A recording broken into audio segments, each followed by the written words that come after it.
บ้านเรา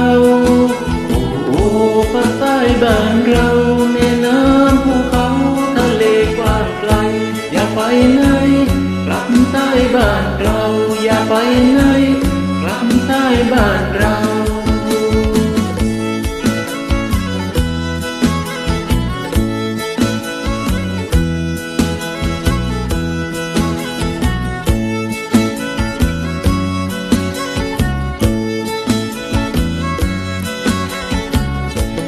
โอ้ต้นยางยังยืนคงทนเหมือนดังคนปักตายไม่ทอดชีวา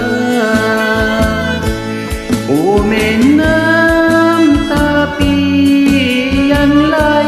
หลั่งมาเหมือนน้ำตาชาวใต้ที่ไหลร่วงรินโอ้โอ้ภาคใต้บ้านเราโอ้โอ้ภาคใต้บ้านเราแม่น้ำภูเขาทะเลกว้างไกลอย่าไปไหนกลับใต้บ้านเราอย่าไปไหนกลับใต้บ้านเรา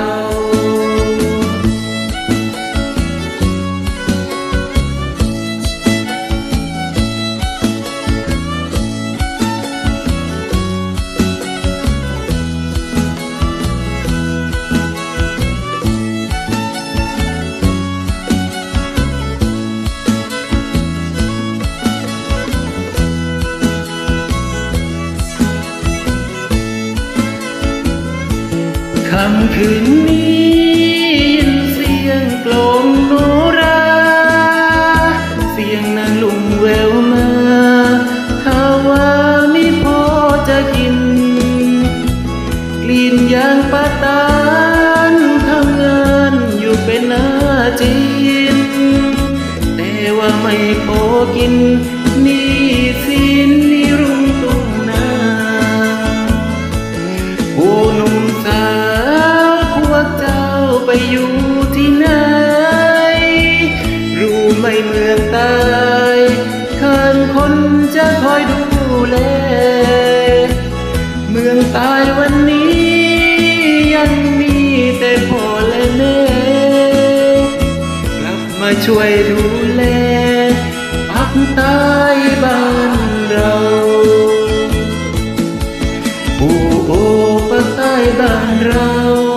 โอ้โอ้ภาคใต้บ้านเราแม่น้ำภูเขา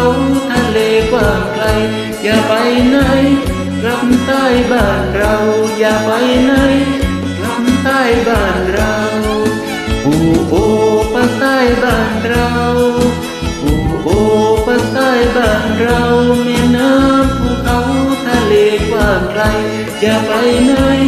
กลับใต้บ้านเราอย่าไปไหนกลับใต้บ้านเรา